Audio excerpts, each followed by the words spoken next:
chapter actually is the last three chapters. They are related. Is very much is about the microbiome and how they associate with human. So it's more towards the medical microbiology, talking about infectious disease, but we are talk about it in general, which means that we are not using very specific example to describe how the bacterial invade the human body, but we rather to talk about the general mechanism they use to invade the human. And because in your second year, you will have a medical microbiology that will be more focused in detail how each of the infections work and how you'll be able to diagnose and treat the infectious disease. But here, this last three chapters is more about how the infectious disease come with, and then how, our immune system respond to it. All right? So it's the beginning of this chapter, and I think it's basically the title, because I look at the timetable, the teaching plan, which having this title, that's why I changed it. The original title, I think I make it as a medical microbiology one, but it doesn't really matter, it's the same thing. Now, begin with some talk about some of the normal human microbiota. Alright? So what are those, the microorganisms living in human or non-human? And then we have a little bit that is described what is those calling the Human Microbiome Project. And furthermore, based on that, because this entire project are talking about the microbiome, and they are focused on specific regions on human body where there is a human micro interactions. Those are a few of the regions that we will come to later on. And finally, in this today lecture, we will talk about the infectious process, in step-by-step process. What you need to know, very simple. You need to know the importance of human microbiome.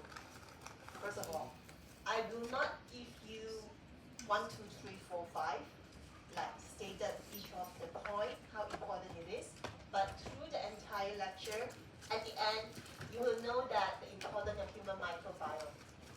And secondly, and describe what are those microorganisms that actually inhabit at the various region on the human body or in the human body.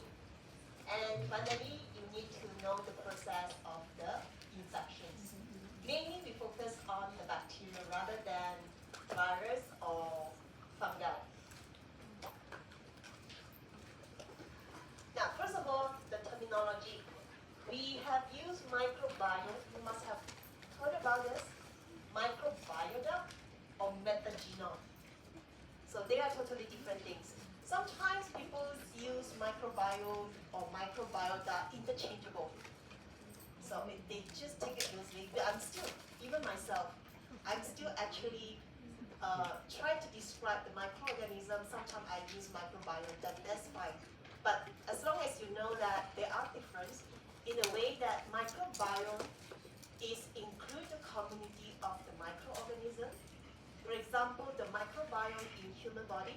So we include all different type of microorganisms as a community in the body. But that's not it. It also have others that included the structural elements. So microbiomes is not only talking about the microorganisms themselves, but also their nucleic acid, protein, lipid, polysaccharide, whatever that making the structure of this microorganism, and also the metabolite they produce, all these signaling molecules, toxins, organic or inorganic molecules, plus those molecules that are produced by co-assisting hosts. So, for example, is the host producing antimicrobial agent is considered as part of the microbiome, right? In the environment. So, in the environment whereby the host interacting with the microbe, those molecules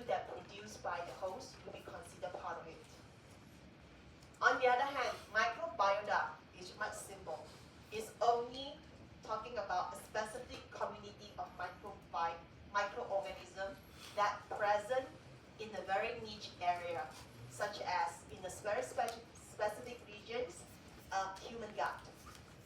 So we talk about the microorganism in human gut, we call them microbiota. If we talk about the microorganism in our mouth, we also call them microbiota. Right? It's only the collections of microorganisms.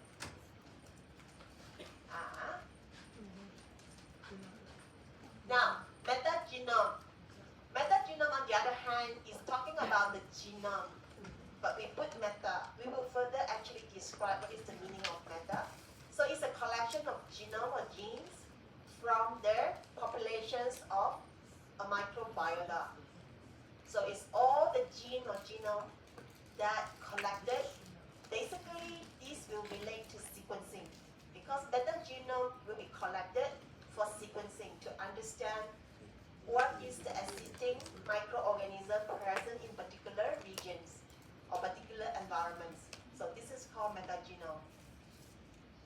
Okay, clear? Microbiome. They try to differentiate microbiome and microbiota. That's why from this paper, all right.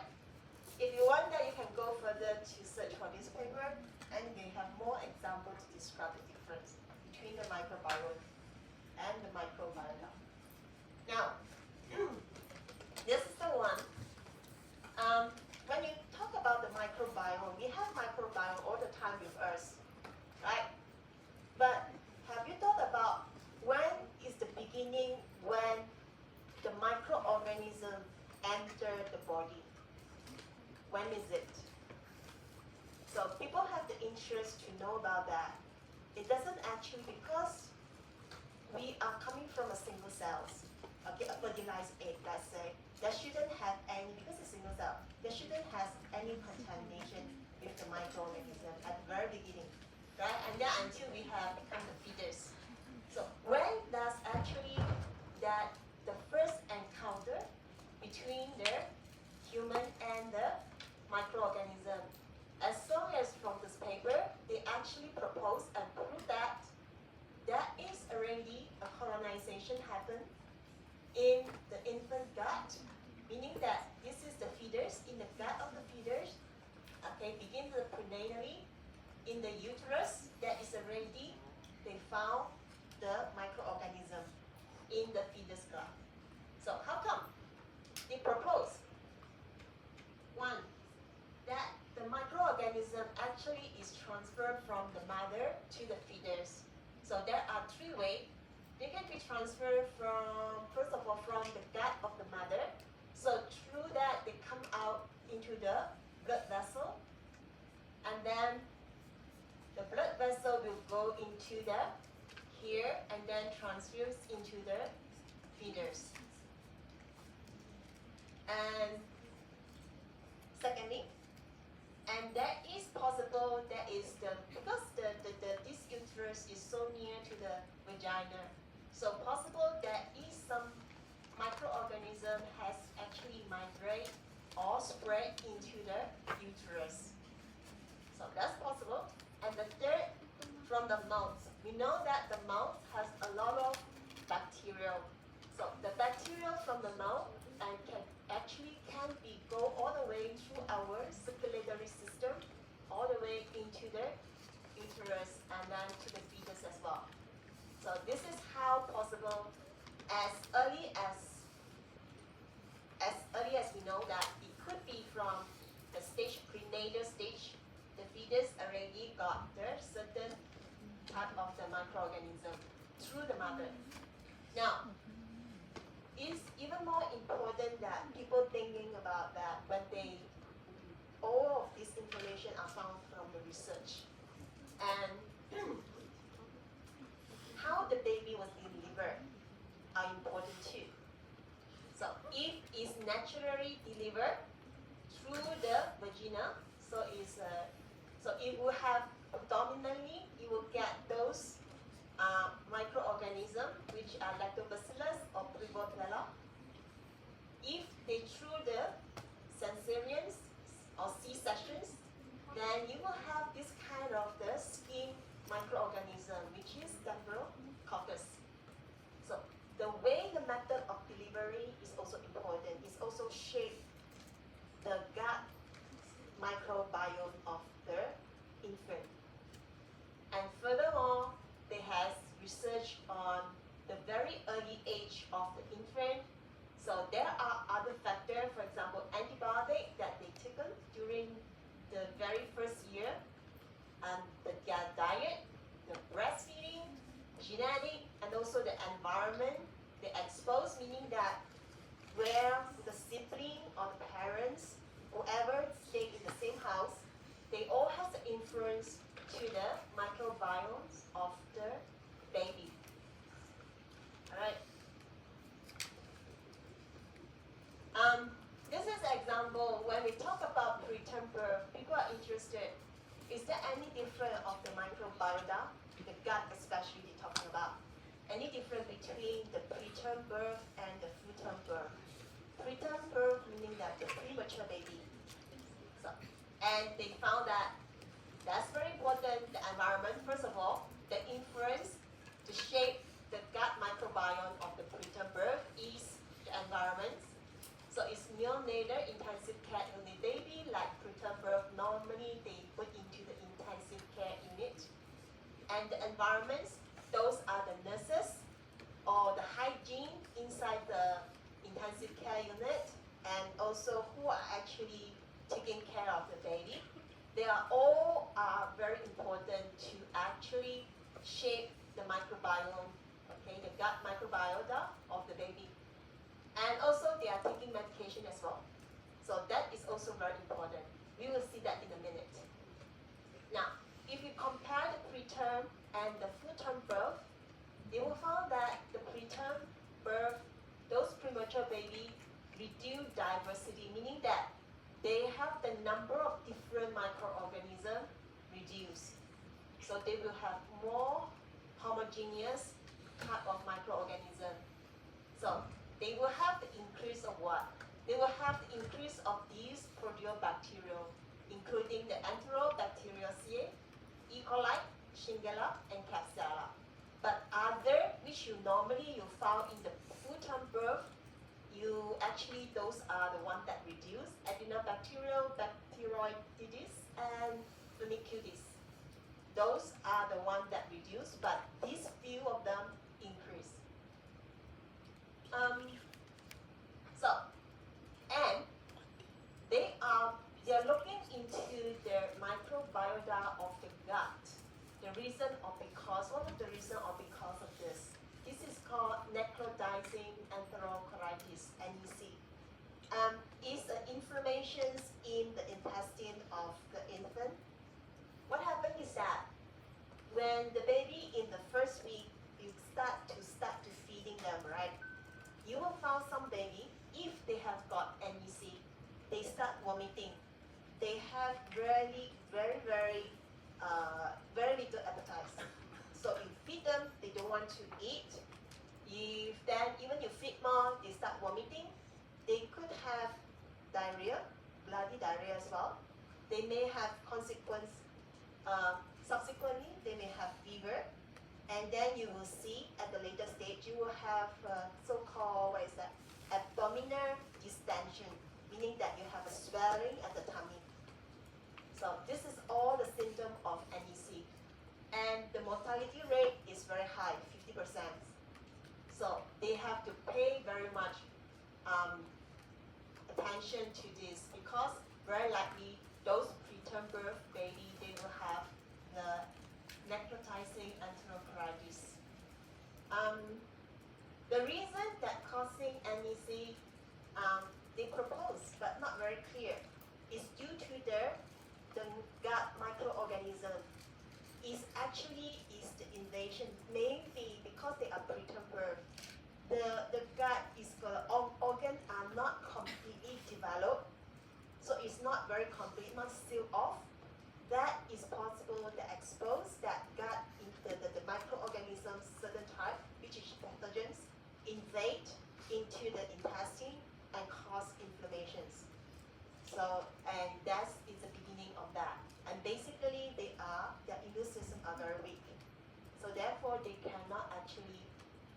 defends any invasions from the gut microbiome.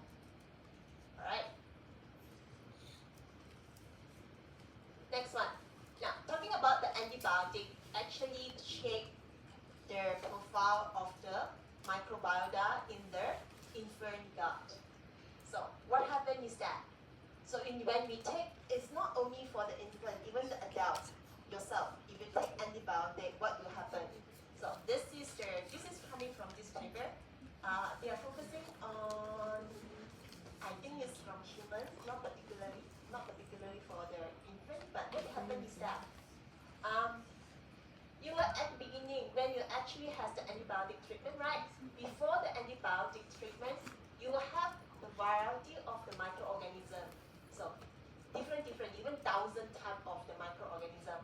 But as soon as depends on how the efficacy of the antibiotic, you could have wiped off totally the population in the gut, right? Because the antibiotic kill everything. So it could have some of that bacteria resistant to the antibiotic, they survive. So they survive, but it's already reduced most of the 90% of the gut microorganism. But when that's the end of the antibiotic treatment, so some of those survive, the poor ones survive, they can remain. And when you, after a period of time, they start to recover back to normal. So all these so-called gut microorganism could come back. They could come back as similar as the before they having the antibiotic. But somehow, sometimes, for example, they will have some exceptions, meaning that the red one, right, this particular microorganism will disappear totally from your gut. Yeah, if you have one single treatment of antibiotic. But basically, they will recover the similar profile. Here also say that the second course of antibiotic, when you've taken the second time, maybe after a few months or few years later, but it doesn't actually have any correlations. It's not associated with the first course, with the first treatment of antibiotic.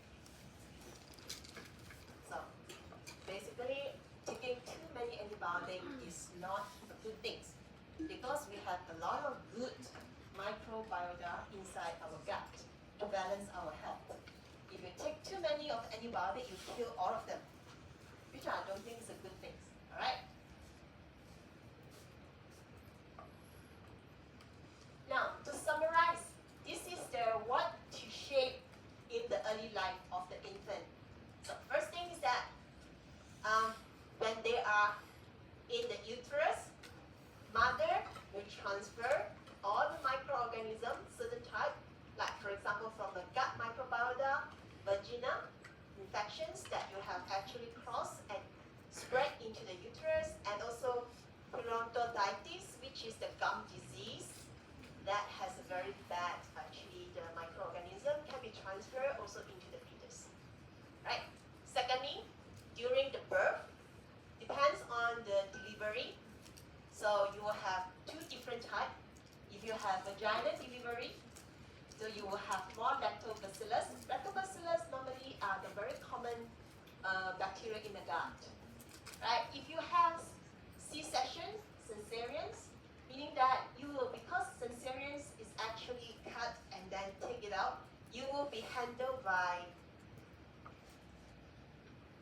surgeons, whatever, to take the baby out, right? So it will actually, those bacteria actually is the skin bacteria.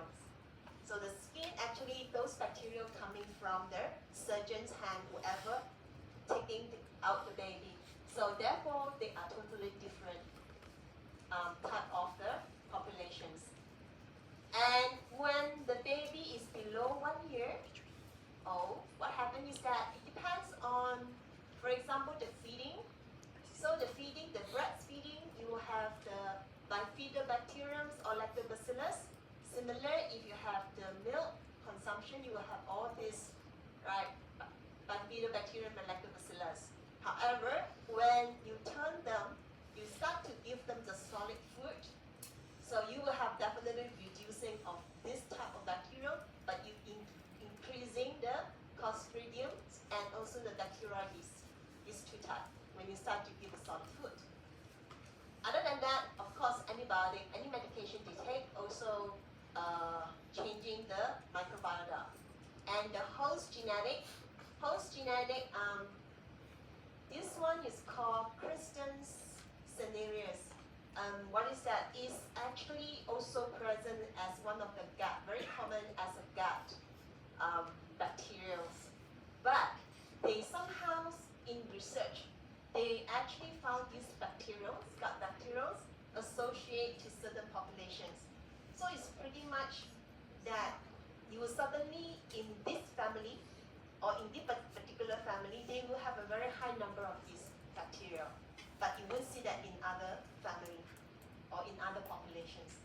Therefore, they have suspect that this could have genetically associated with the host genes, genetics. Of course, finally, the environment, whoever these infect, they contact, expose, or they will actually has been contaminated, and you will be actually shipping the gut microbiota. Now, when they go to 3 years old, the research found that when they come to 3 years old, and after 3 years old, more or less, this baby will have the microbiota, the gut microbiota, similar to their adult. So meaning that after 3 years old, the gut microbiota wouldn't have much change. So it will be very similar to their adult stage. Okay, so very important is that very early stage of their life. And all of us will have very different profile of our gut microbiota. Right? Very different. You and I very different. However, if you're looking at just myself individually, my gut microbiota have no change since I was small until now. That will not much change, very consistent. So why do we want to study the microbiota? Here actually explain the method. Just some extra to explain how do we know that when you want to know what kind of microorganism present in our gut or in any regions in our mouth or inside the ear whatsoever, what kind of method we use to actually identify those microorganisms? There are two ways. One is the 16S ribosomal sequencing. The other is metagenomic sequencing. This is the most common way of doing that. So 16S ribosomal DNA sequencing, ribosomal RNA, which is made up with our ribosome. You know ribosome, right? Is important for the translation, making the protein synthesis. So that is a big subunit, small subunit. Big subunit is 23S, 5S plus 31 of the protein, all making a complex, constitute the 50S ribosome. And the small subunit here, 30S ribosome, actually it has two parts, which is 16S ribosome plus 21 protein, making up this 30S small subunit. So these are the one they use for the sequencing. So this RNA, of course, this RNA, before they become RNA, they come from DNA. So in the genome, you will find this is the DNA of the ribosome. On the DNA of ribosome, you will have the yellow part which is very conserved. These sequence are very conserved. Maybe the entire prokaryote to certain conserved region, could be the entire prokaryote having the same sequence. But they do have the variable regions, they call hypervariable regions, which is V1, V2, V3 until V9. All this is variable, meaning that these are not the same if let's say the bacteria belongs to different family, they may have different sequence in V4, V5, V6. So those conserved is very good to identify whether they have prokaryote or whether they are bacteria or not, right? To actually distinguish them from eukaryote. But those variable region is best to use to distinguish the different type of bacteria. And sequencing will focus variable regions. Now, so therefore, this is a mixture. Let's say you are collecting a sample out of the gut. So when you want to know the gut microbiota, how do you collect the sample from where? You will obtain the information of the microbiota from your gut. You collect feces. So now you don't actually just cut into your stomach and get what you want, but you actually take it out from feces. Feces will reflect, right, whatever the microorganism in your gut. So you will have a sample from a feces, of course. Yeah. So it will contain like billions of different type of microorganisms. So you will have a mixture.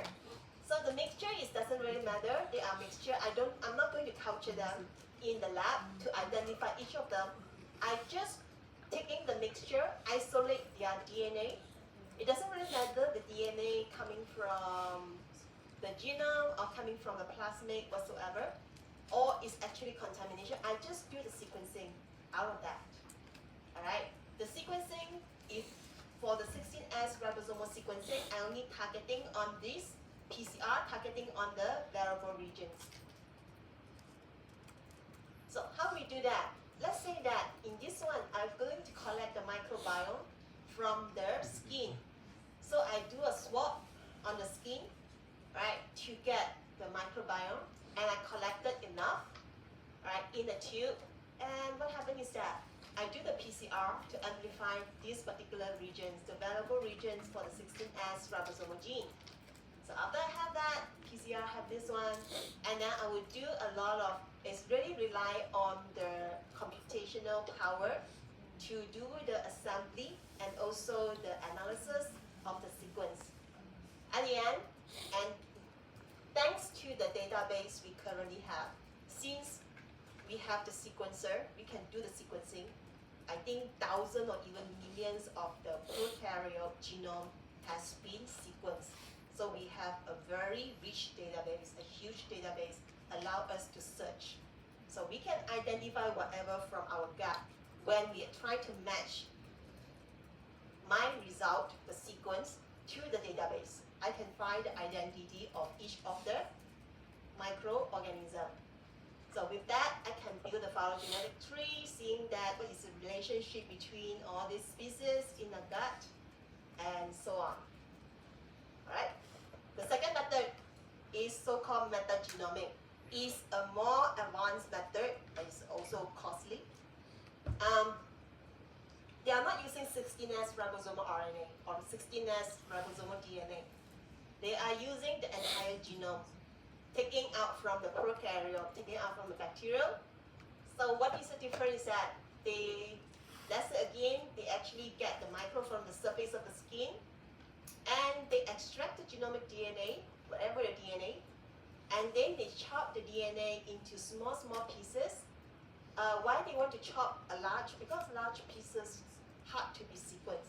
Our sequencer has a limitation, can only sequence short fragment. So they need to chop it into short segment, and then you do the sequencing. All right, chop, go to sequencing, go to sequence, and then again, you rely on the computer or the software to assemble the sequence. We have the database. Whatever matching the database, we can identify what are the microorganisms present. So furthermore, all the analysis can be done.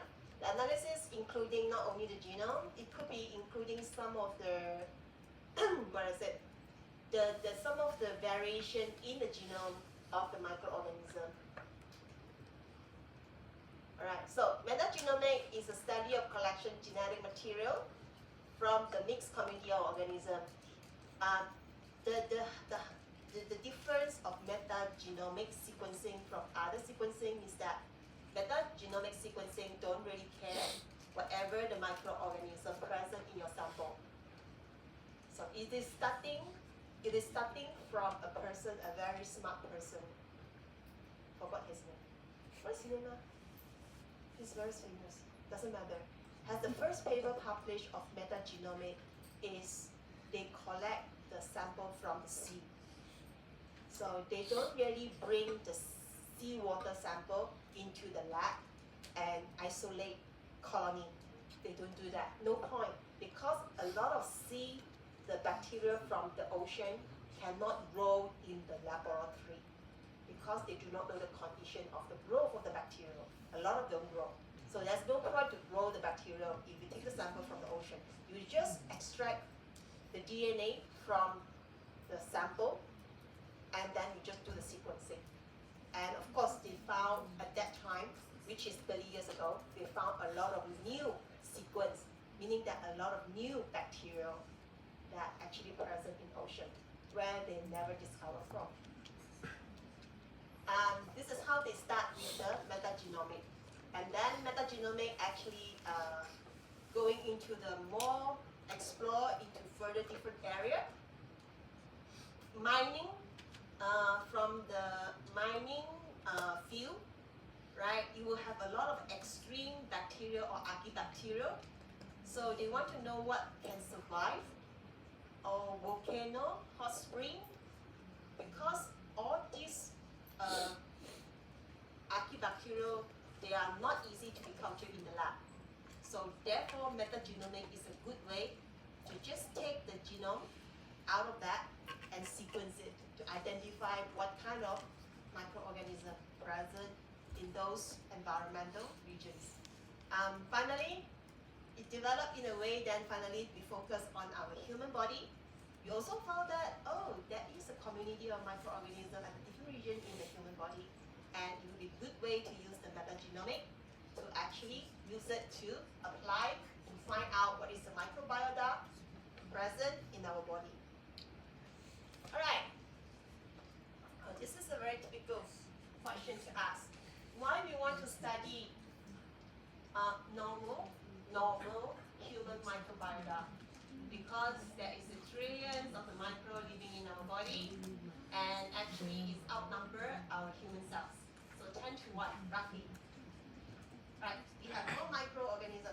So they're asking whether we are the host or the microorganism or they are the host. Right?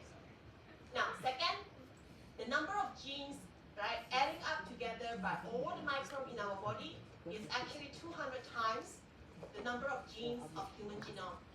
So they have the bigger number of the genes as compared to the human gene. So why? Therefore, we have to study them. And finally, they play a very important, which we never know before. We only focus on the microbe in human body in the last 30 years. Before that, we not really care about them. We thought they are just a symbiont, right, living in our body. We also thought that every human body will have a similar microbe, but it's in fact it's not. And they play a very important role, and more findings saying that they actually increase the risk of a human to even have susceptible to certain diseases such as cancer. Alright, so that's the reason we want to study. And in 2007, offers come with National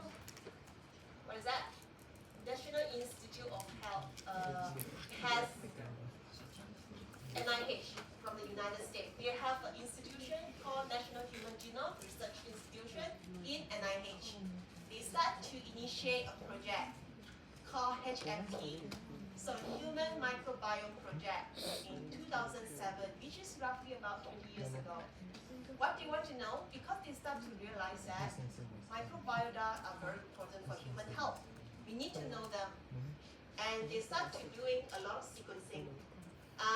Given by the government, which is having a budget, a lot, 150 million USD, and just to study the human microbiome and try to understand how they actually regulate human health and diseases. And they given that 5 years, right? End of the 5 years, of course we found a lot of information, but still not enough. They still couldn't have no clue how certain diseases can be related to the microbiota in the gut.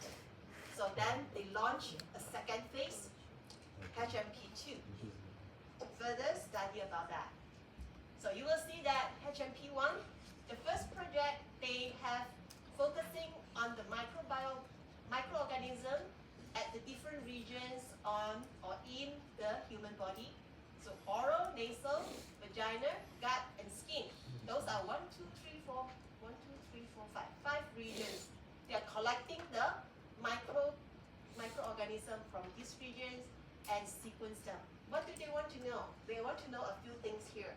First, they want to know that microorganism present in this region.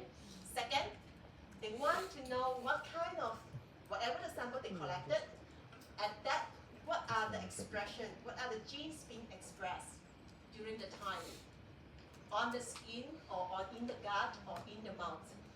And of course, because they are collecting from human, the hosts are very important. Therefore, they also collecting the host genome and do the sequencing on host genome.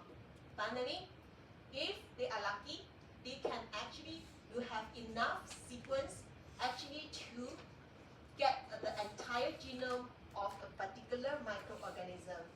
So it could be a new genome that has been sequenced out of this project. So what their purpose is to know more about the microorganism inhabit in or on human. Now, after 5 years later, normally this is the case. No idea, not much information they can get. They still have a lot of puzzle they need to be solved. And then they actually launched the second one, which actually focusing on 3 categories: preterm birth, inflammatory bowel disease, and this is the inflammation of intestine. And this has been confirmed that the gut microbiota are really is the cause of the disease. This is an autoimmune disease, right? Causing our immune system, human immune system, do something wrong due to the inflammation in the intestine. And of course, diabetes. These 3, they will do a longitudinal study, meaning that we may follow the patient or maybe follow, let's say, follow the pregnant woman or follow the pregnant mother before and after birth, and also following the feeders when they are feeders of the infant and they are the small child. So they are following so-called longitudinal study. So what they are collecting here, they also broaden the spectrum. They're not only collecting what to know what is the community, what kind of microorganism present, what kind of genes being expressed, and also what are the host genome look like, because maybe genetically associated. And they also know the viral profile, what kind of antibodies, because this is autoimmune and this is also autoimmune disease. They want to know what antibodies are produced by the host, and epigenomic study, which is also focusing on human. What are the changes modifying on the genome and changes the expression of the gene due to the microbiota. And any cytokine. Cytokine is also the immune, our immune for the inflammatory problems. They have the cytokine, human produce cytokines when there is the inflammation. So they're also focusing on the cytokine profile.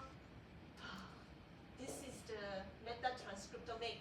So this is the RNA expressions. And the proteomic, protein, what kind of protein present? Metabolomic, what kind of metabolite present in these 3 categories. So they have broadened the study. I'm not sure whether at the end of this project, of course, a lot of information has can be collected, but I do not think that can easily solve the problems to answer everything. It's just like Human Genome Project entered in 2003. 30 years ago, 20 years ago, 20 something years ago, but we still have no clue on any single disease, the human disease. We cannot solve a lot of diseases and we cannot answer a lot of problems. Now, relationship between the microbiota and human. They are considered normal microflora or just a normal microbiota that are present in the host. So why? Because they are mutually benefit to each other. Alright, so they can often prevent the colonization of other pathogens, and some of them can produce vitamin B or K to the host, and they can be opportunistic pathogens. You remember in one of the tutorials I explained what is opportunistic pathogens? So they are normal flora present in the host, but somehow they have been triggered and suddenly they become pathogens. Alright? It can be like that.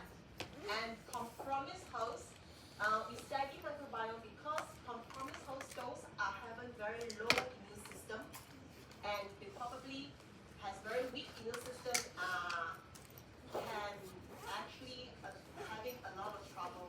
Even the trouble not from infections, not coming from outside from the environment, but within the microbiota they have that cause the infections.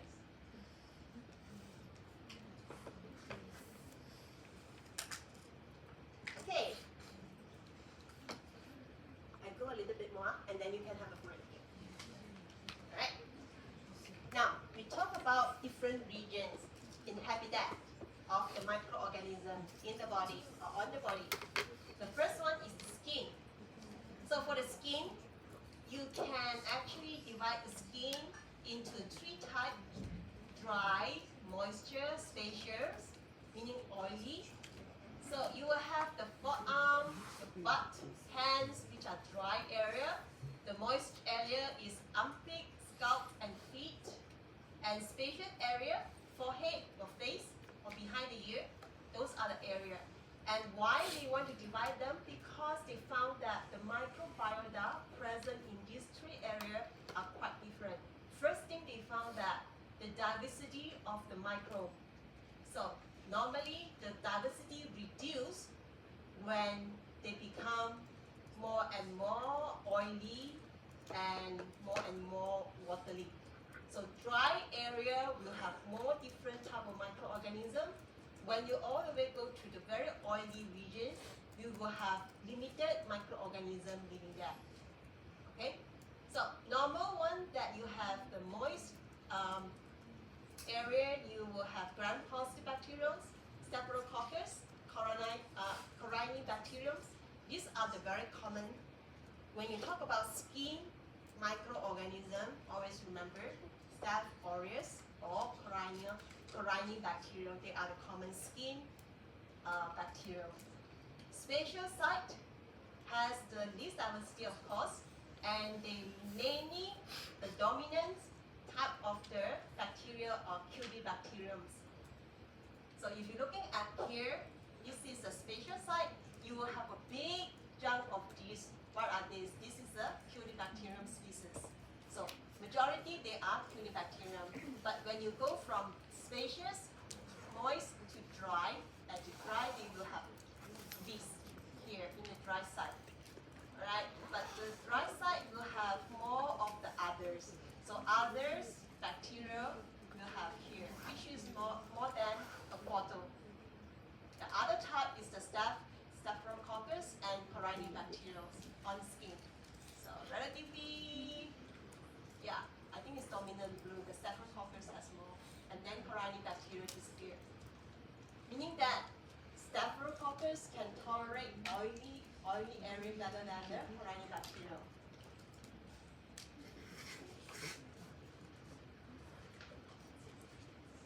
Now,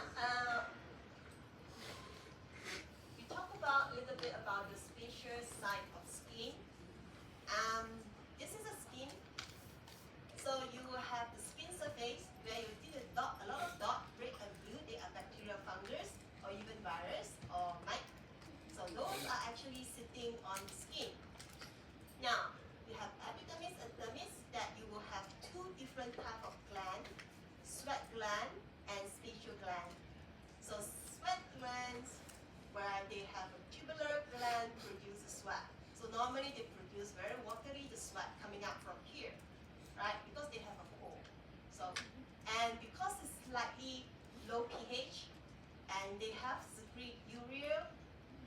acid, lactic acid, and salt.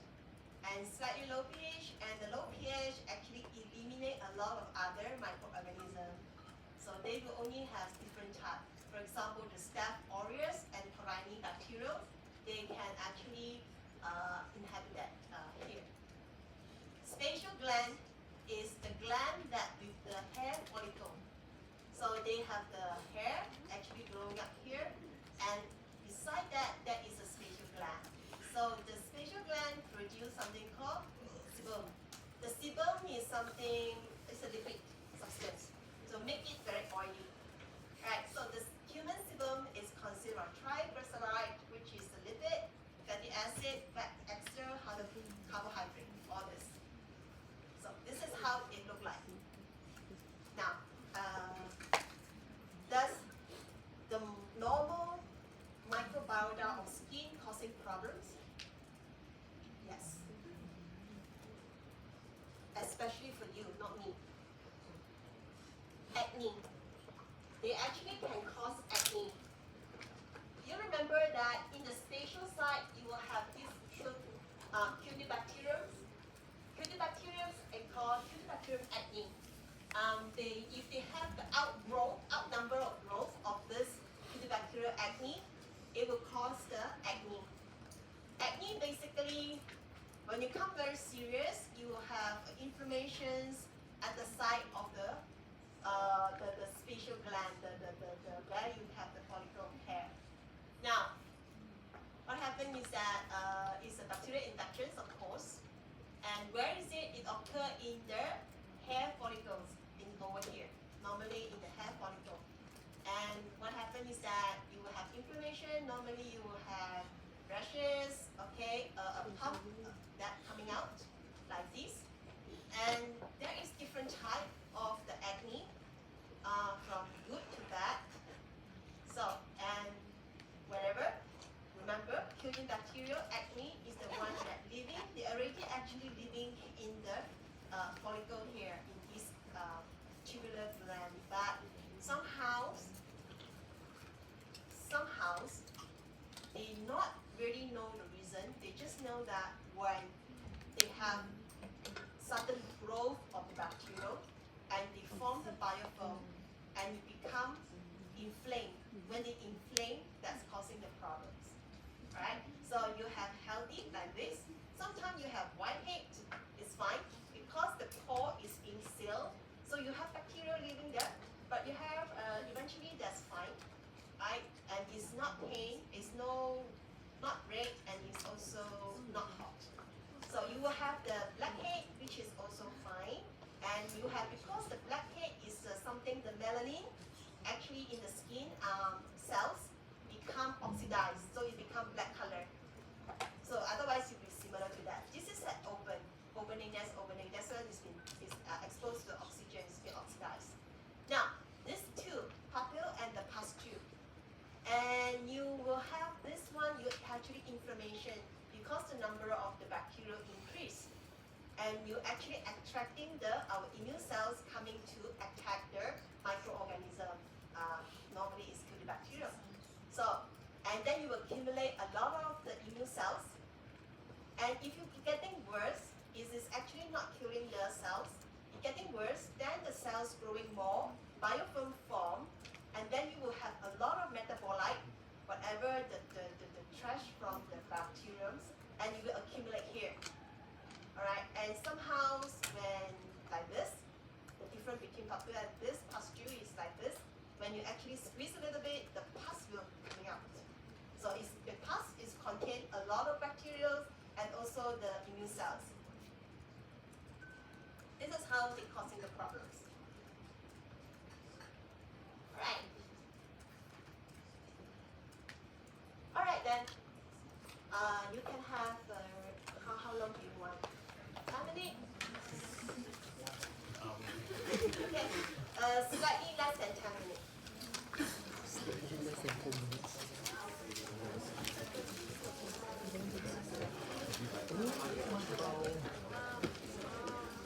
Look at these, it's so good. It's so good.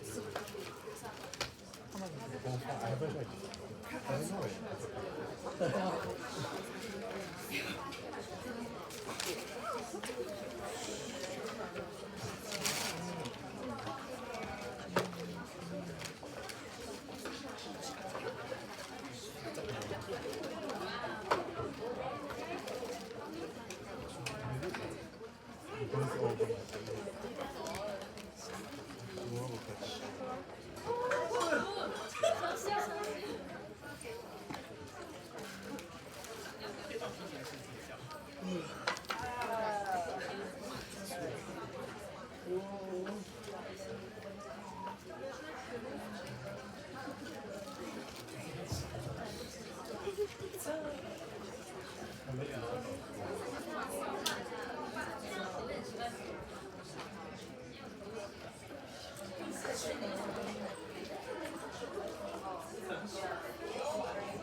Won't you be tired on Thursday? What? Because we have comms. And after that we have a 3-hour lab.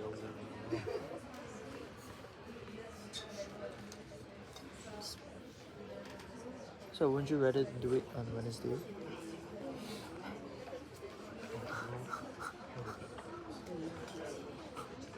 It's not. Is that mine? That's yours. Mine's in the. My bag is down there, right?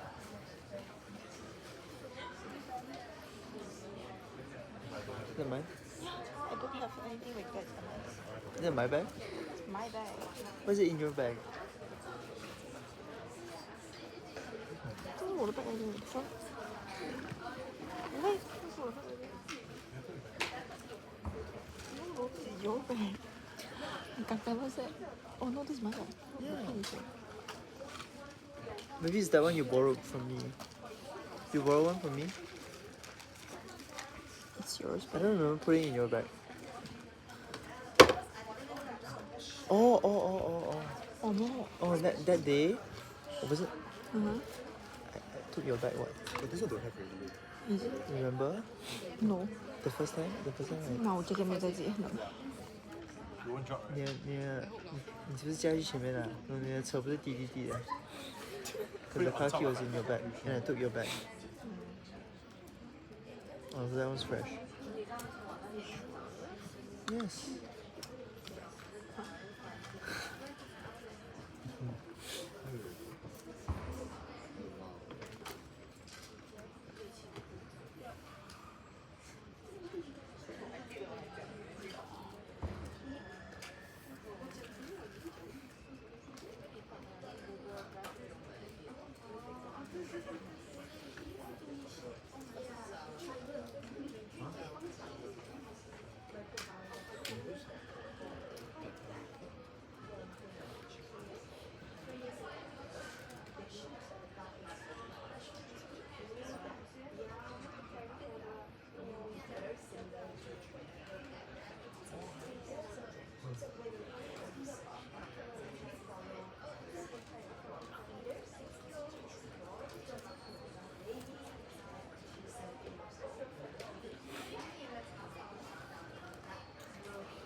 Why did they close the fucking? I can't make it.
Like, yeah. At least.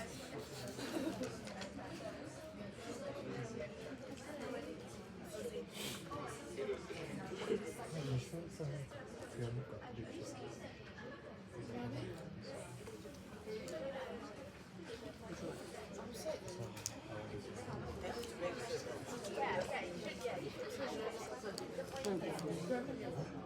Where are you going? Mexico.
respiratory tract. And if you look at this diagram, you will have the upper and lower. So the upper contain the nasal cavity, the pharynx, and the larynx, right? The lower respiratory tract contain the trachea, primary bronchi, and the lungs. Now, if you're looking at this, basically you have found a lot of microorganisms present in the upper, but little or no microorganism present in the lower respiratory tract. Why? If you have microorganism present in your lung, you definitely have pneumonia. You are in danger. So normally you won't find any microbiota present at the lower respiratory tract. It has to be clean. Now, if you look at the upper, what do you have? You look at the nasal cavity. You have those staph, epidermidis, corynebacterials. This is the two that we just seen, right, from the skin that have these two, or the cutibacteria. Again, this is a skin bacteria. So why the nasal cavity also have this type of bacteria, and especially closer to the opening, the nose? And the reason is that because this is the opening, so the next is on all of the skin. So those skin bacteria are commonly, because they are so close to each other, are also found in the nasal cavity. Right? You will go for the deeper part, you will have some other different. You have streptococcus, morozella, and haemophilus. So if you go here, you continue, you go deeper in the nasal pharynx, you will have strep, coccus, and Neisseria, and morozella, and haemophilus. Right? They are very close. They are similar because these are they are very close to each other, all the regions. So oropharynx is also have a similar like the nasopharynx. And if you have also included some of this, porphyromonas, which also coming from the mouth. You found those from the mouth. Ribotella is also one of that anaerobes that may can cause the infectious disease. But normal, they also present as a normal flora. So here, they say that you will find very little or you have no microorganism, should not have.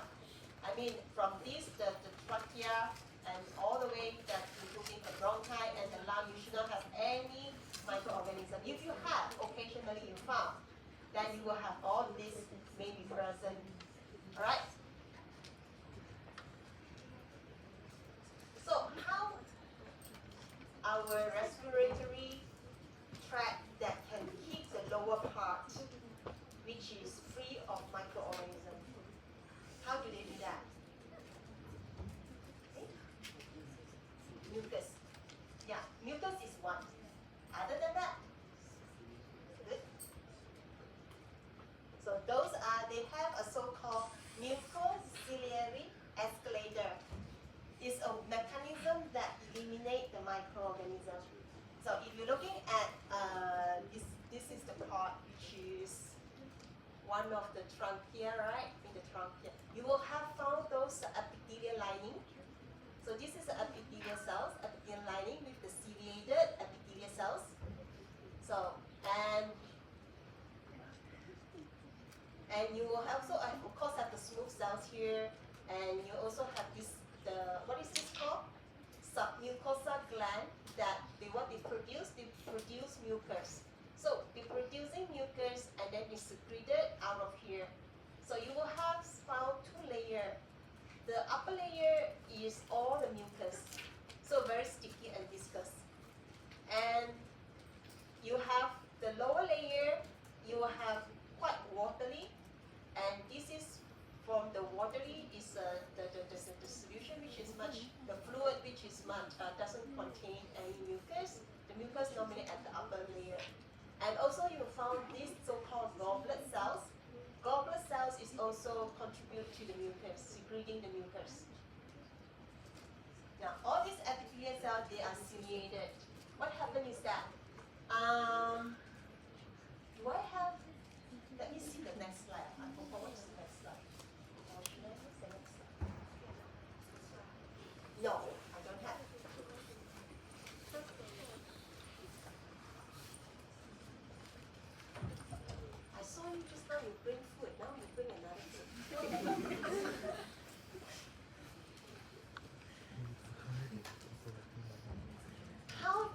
mucociliary escalator they work. So you have this mucus. Normally, when any microbes that come into the trachea, they will trap on the mucus because the mucus, they cannot penetrate the mucus layer because they will be stuck here. So they will be trapping here. So what happens is that down here, these epithelial cells, they are the cilia here, they are actually brushing. So they have the rhythm for brushing, so they are in the same type of movement. So when they're actually brushing or beating, the way they're beating with the same rhythm, actually they're brushing it out from the direction from the bottom to the upper. So they are brushing up.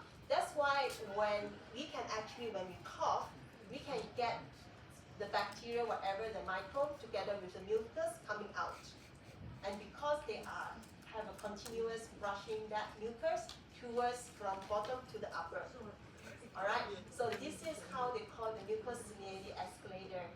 It's a way that, mechanical way to removing the microbe that drop into the lower part of the respiratory tract. Okay? Right. The next one, eye. Eyes also have microbiota, but not many, especially in the conjunctiva. Where is it? You have the eyelid, right? Actually, you flick it. Actually, inside here is called the conjunctiva, that is has been found, gram-positive, such as staph, all those strep and corynebacteriums, or Cutibacterium, all those skin bacteria.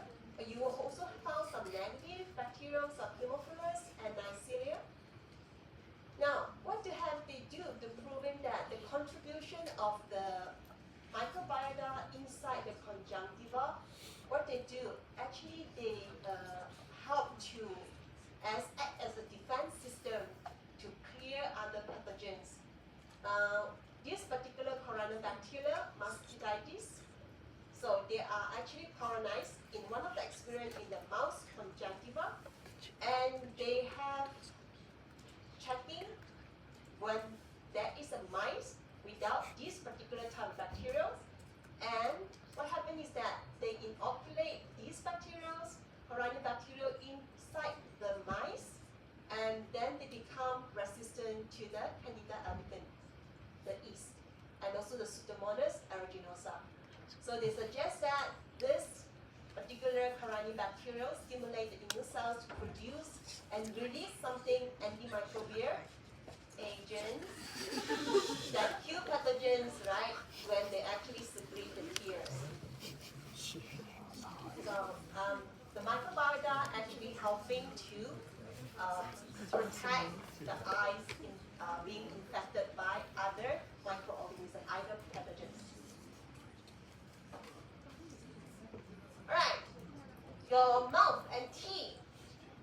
Mouth basically is the second region area that in your body that contain a lot of microorganisms, plenty of that. But these two are causing the gum disease. One of those is Pocoromonas and adenomycin. Those are the very common who actually causing the gingivitis or periodontitis. So they have plaque. Basically, plaque is the biofilm that you have some bacteria growing and then form the biofilm on the teeth. Now, of course, you have a tooth decay that actually totally you're actually exposed to the bone, and also the bone has been damaged. So normally, if this is a healthy and this is a gingivitis, but you have certain part of the plaque actually sticking on it, and you start growing, and you start to have inflammations. So, which part on your teeth normally is the favorable regions for these two type of bacteria? Actually, is the gingiva pocket, which is here. This is the pocket, the gingiva pocket, or periodontitis pocket. So they are normally in here, and this is like both of them are anaerobic because here they seldom have exposed to any oxygen. So when you have and they actually producing acid, and then they got different all the tissue damage, and the bone here is also being disrupted, right? And eventually, what happens is that suddenly one day you eat something, you suddenly the upper part of your teeth actually broken. So coming out, then you only have the half of the teeth just sticking there, and that is when the worst case. And because that is acid produced by the bacteria, causing erosions and damaging the teeth and also the bone beneath it. You got pain because there's a nerve behind, and that's what happened.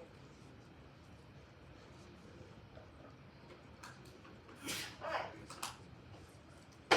Now, this is interesting part, that gastrointestinal tract, or we often call it as a gut. Right? This is a gut microbiota present. So depending on the region, you will have a slightly different type of the population of the microorganism. So normally this is your stomach. Your stomach normally is have very little.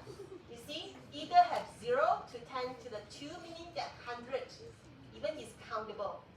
And why? Because the gut is very acidic, low pH. So normally there's not many of the bacteria can survive in the gut, in the stomach.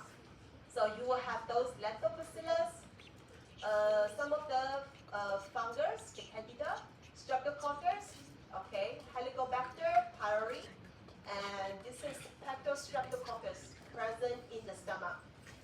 When you go into the duodenum, which is the next one to go into the small intestine, you have streptococcus and lactobacillus.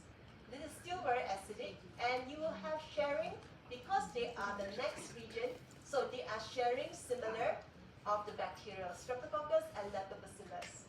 So all the way you go here until you have the duodenum, you also have very similar, and the number of the bacteria are not changing much. So when you're going into more and more, you have proximal ileum and similar, and when you have onto this one, the next one will go to the colon. So you will start to have different type of the bacteria, and the number in such increase. They are either facultative and aerobes or obligate and aerobes, because when you down here, there will be no oxygen. So you will start to have this bacteroides. Why I highlight bacteroides? Because in the colon, you will find a lot of these bacteroides, and they are sharing. And of course, there is a Clostridium, Bifidobacterium, Enterobacteriaceae. All this, and the number also increasing and more. So colon basically has a lot of bacteria, more than your stomach and also your intestine. Okay. How does those bacteria enter the colon if they cannot come to the stomach acid? They are already inside since in the fetus, and how they can pass it through, they already can have it for long ago, remember? And they can actually come in from the mother and transfer to the blood vessel. So if they all die, it means they cannot return. You can, if you take antibiotic, basically you can flush out their age. Most of the depending on how powerful is antibiotic, but they will come back. And they do actually counting, but you'll never be able to wipe off all of them. Yes, you remember they found that in the bacterial community, some of the bacteria can mutate it and be resistant cells. So there are some 1 or 2 left. Whatever they left, when you remove the antibiotic, they will rewind, come back. Alright, so this is how it looks like. Similarly, now, imagine that you have the so-called inflammatory bowel disease, right? This is the inflammation in our gut. And do you know who is it? The dean of the school, meaning your dean. What is his name? Professor No, right? Raja Pandi. He is working on the inflammatory bowel disease, and he's working on that Is as that well. for information? Right. So if you are interested in that, when you do your FYP, you approach him and ask him How's to your offer you a project regarding to the gut. Or actually he's working on the microbiome as well. Microbiome in gut. Now, the gut also have the, let's say, this is small intestine, always this small intestine, and this is the colon. Alright? So small intestine, you will actually have, so it's called a crick. So you have this lining. So this is your intestine, you have a lumen, which is empty, to where your food comes from here. But you will have the lining, and you have the mucus, right? And what happens is that they try to protect, because the mucus basically protecting the lining, the epithelial lining here in your intestine, not allow any bacteria to invade.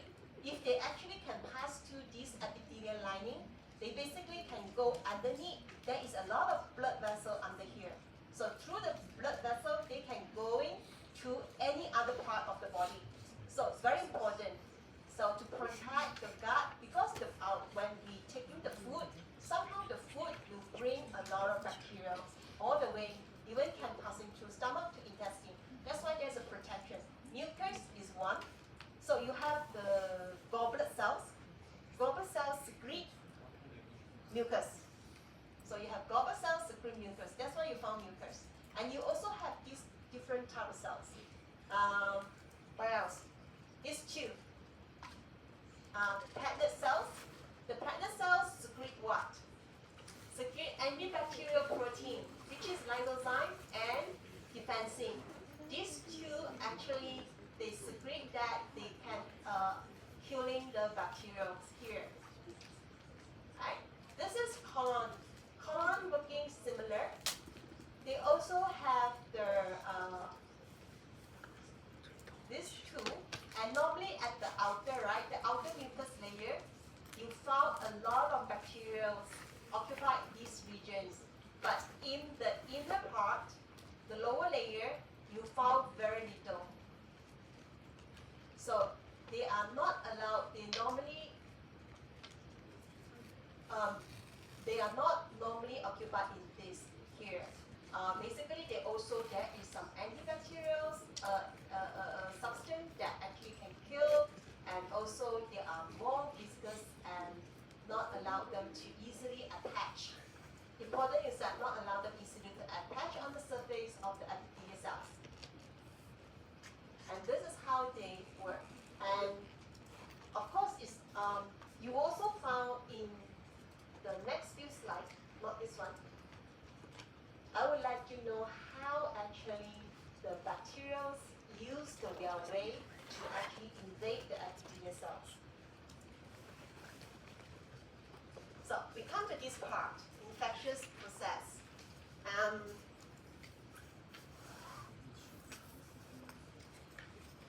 When you talk about the infectious process, the definition is that it's a process that there is an interaction between the pathogen, environment, and the host. You will have these two to cause the disease, infectious disease. Right? So, when does the disease occur? Basically, these three factors are very important. First is the host becomes susceptible to infections, meaning the host become weak and probably has injury, and there is exposure, right? Allowed the bacteria to go in, and the pathogen is virulent. They have a very powerful mechanism to invade the host, or you actually expose into the environment that allow the pathogens to go in. Meaning that if you're working in the hospital, or you're going to have the high risk.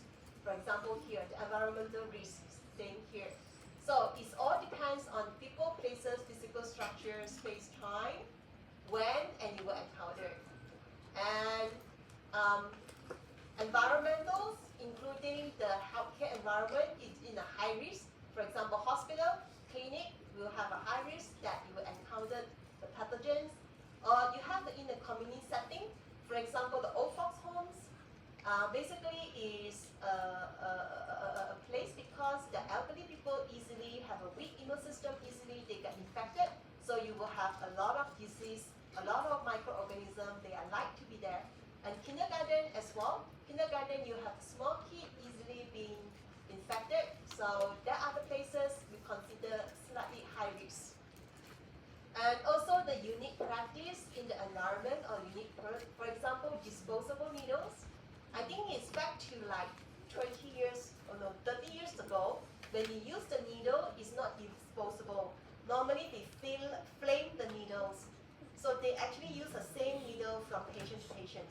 They just flame it or they use alcohol to disinfect the needle. So it's not very, it's practically not hygiene. So also personal hygiene, people that they actually keep the places themselves out of contaminations. And also the traveler returning home. So there is a high risk the traveler, right, carry the pathogens back home. So all these actually are the factor that the factor that causing the infectious disease.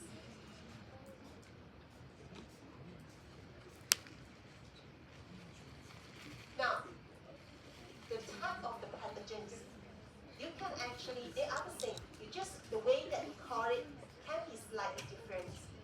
Intracellular pathogens. So they are normally these kind of pathogens. They are not living outside of the host. For example, they prefer, because not living meaning that they are not proliferating outside their host. The proliferation happens inside the host. Neisseria, gonorrhea, Listeria monocytogenes, these two is proliferating. This is a sexual microorganism. This one is actually the Listeria monocytogenes. We have your assignment talking about that food contaminations. So those are actually two are living in the host and proliferating inside the host. Extracellular pathogens, basically they are happily, right, living outside, like in the water or soil, but they also are pathogens when they are finding a good host. So those are the Staph aureus, Pseudomonas, aeruginosa, E. coli. Opportunistic pathogens is the one that I talk about. They are just a microbiota. They are microflora that present in or on our body, but they can turn into the opportunistic pathogens when that is a trickle. What is the trickle of them to turn into the pathogens? Anyone recall? Harsh environment. What kind of harsh environment?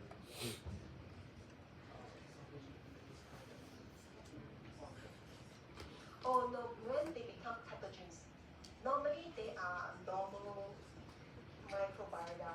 They won't do harm, but suddenly they turn into the pathogens. This is what is called opportunistic.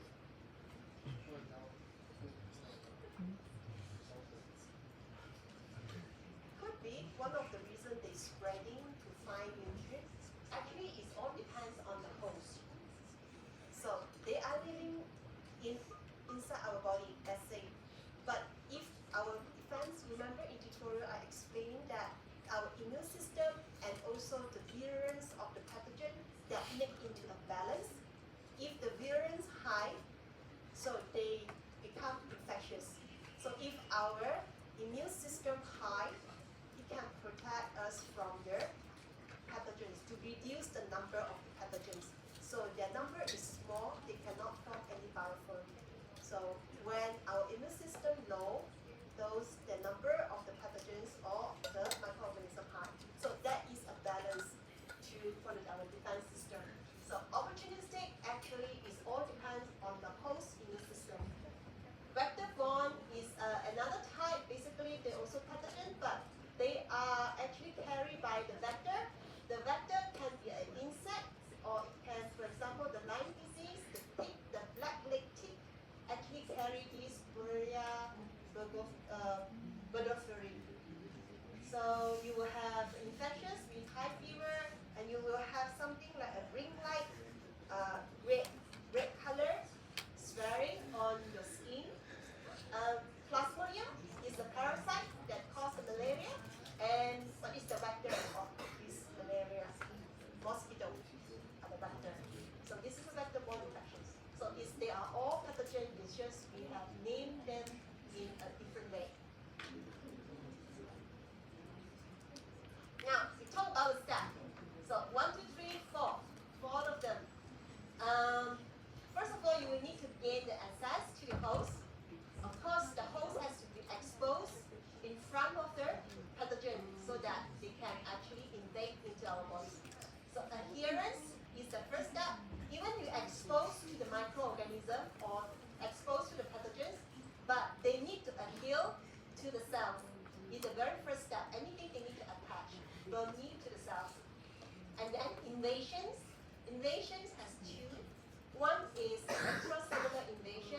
And to gaining access to the host, you have a direct, let's say you have horizontal from person to person, for example, shaking hands, kissing, touching, basically is a direct, right? Direct contact and then direct exposures passing from one to other. Sexual contact is also considered as a direct transmission. Vertical transmissions is from the mother to the fetus across the placenta or to the feeding of the milk. And indirect contact is some solid, non-living object, for example, the door or the chair, whatever. Somebody actually have the carrier touching the object, and then you are the next person who touch it, and you will easily have an indirect contact to the pathogens. Fecal oral, what is fecal oral? It's a very common. Let's say that you will have one day trip to the farm, right? So the kids are playing on at the farm, and then somehow there are cow that has the feces. So unfortunately, the kids stepping on the feces, so the shoes actually contaminated with the feces from the cow, which contain pathogens. And then you back home, you just take off your shoes, and then till the shoes, maybe your hand touching some of the feces that you're not aware, the kid, and then they didn't wash hands properly, and then they start to have dinner or something. Then they actually threw whatever they carry from the hand and into the mouth. And this is a fecal oral transmission. Droplet is the cough and sneeze. I think everyone knows this is airborne. Second, adherence on the surface, which is very important. Always I say that the first step to invade into the host cells is the attachment.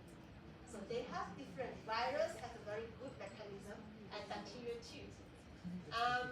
Of course, they must adhere to the surface. Otherwise, you know that for the intestinal epithelium layer, they also have the ciliate. They can actually flushing the any contact from the adherence from the pathogens.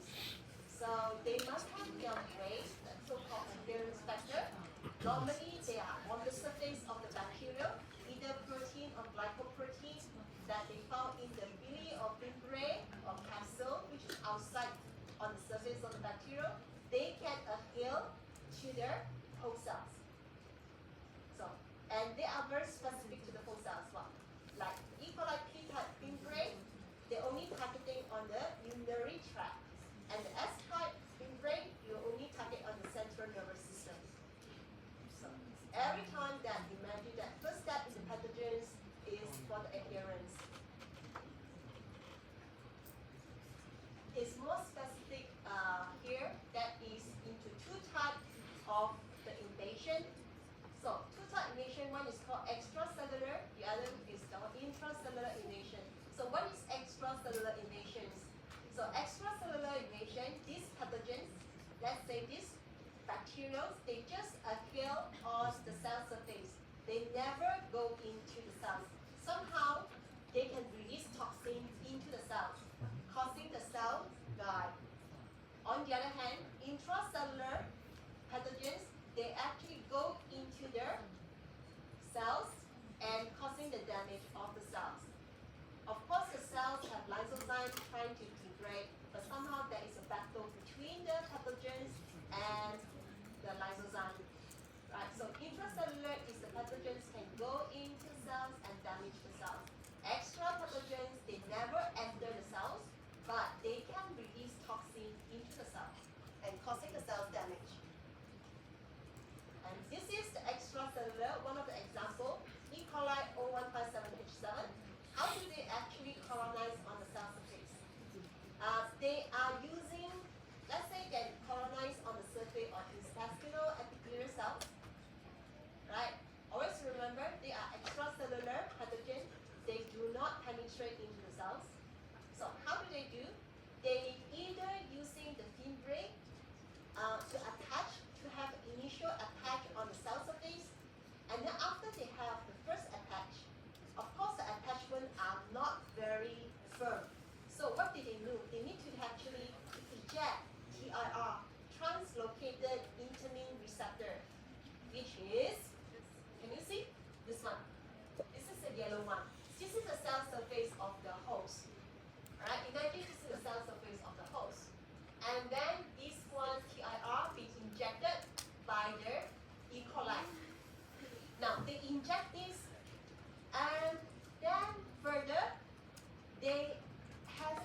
So this is how you found. After that, this tester actually indicating they have a strong attachment, right, to the bacterial cells. And only after then they will release or secrete the Shiga toxin that killing the bacteria, destroying the cell, killing the epithelial cells. Good.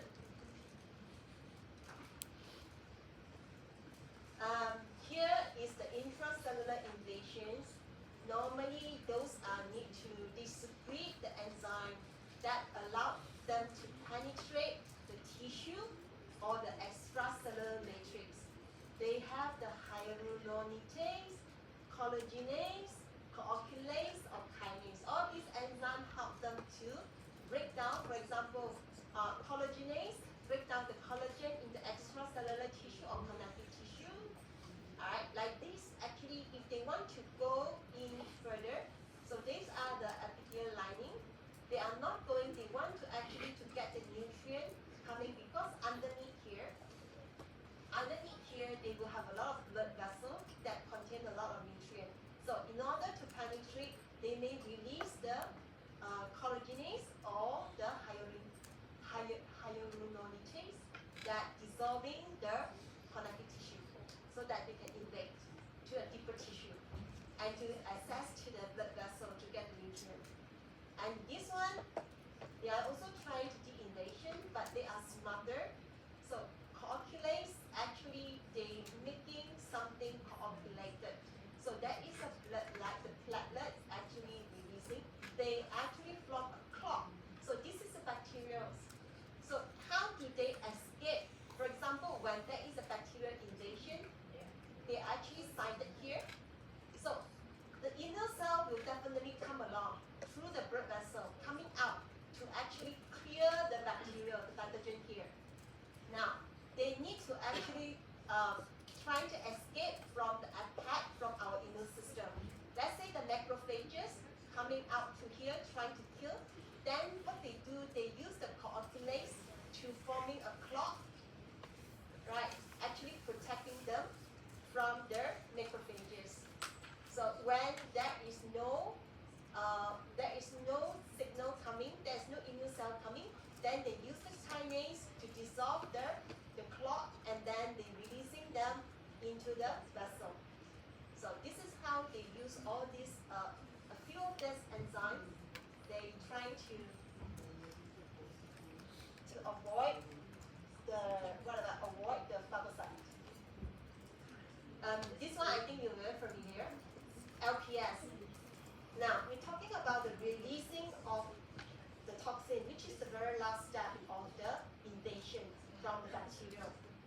As you can recall that the bacteria produce two types of toxin, or called endotoxin. But I don't think this is a very appropriate name because LPS is a virulence factor. But can you call it as a toxin? Because it's toxic. Because people, when they first studied it, something that very toxic to the human, and therefore they call endotoxin. But in fact now, I don't think this is a appropriate name. They are not really a toxin. But they, in fact, LPS is a virulence factor that actually can stimulate our immune system, our first-line immune system. So this is LPS, but we call it endotoxin. The other toxin that is a real toxin that's secreted by the bacteria is called exotoxin. Alright? Now, I do not need to actually explain the structure. We all know that these are the bacteria. They all have the, what is that, brand memory? They all have the LPS. So what LPS do? So this endotoxin, action of endotoxin, and how it actually causes fever in human. So when you have the invasion from, let's say this is E. coli, right? And E. coli has LPS. So the macrophages will recognize this is a foreign bacterial pathogen. It will engulf the bacteria. This is the first step. When it's engulfed, you have the lysozyme, whatever, that form inside, and then it secrete a lot of enzymes that degrade the bacteria. So the bacteria will kill inside the macrophage. So one day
including interleukin-1, interleukin-6 are the most famous cytokine, and also the TNF, tumor necrosis factor alpha.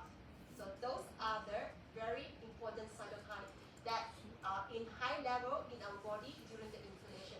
So macrophage release cytokine into the blood, and then you all the way bring into the brain. What happens to the brain? When you travel to the brain, this cytokine will actually telling the hypothalamus. Hypothalamus is what? Hypothalamus control our body temperature. So it's telling them, all right, there is something you need to trigger it. So they actually reset the threshold for the temperature. Normally it's 37. Then they increase it to 39 degrees Celsius, let's say, and they release the prostaglandin E2. Actually, it's prostaglandin E2. And this prostaglandin E2 and can reset the temperature to higher and causing the fever. So where the fever come from? Prostaglandin E2 actually telling, react with our nerve cells, actually trigger the brain, telling our muscle cells, our muscle to have to start to actually, the muscle tone is start to actually produce heat. How do we produce heat? Through our muscle. You heard about shivering? So when you are shivering cold, right? Only when you're cold shivering, actually you have that shaking of your body. Actually, it's your muscle shaking. Why your muscle is shaking during the shivering? Because your muscle is going to produce heat. Because it's cold. That's why you need to balance, right? And then you need to produce heat. And that's the why the shivering comes from. Shivering allows the muscle produce heat. And then you have also the vasodilation. The heat will then through the vessel, through the blood vessel, it's going through all the body.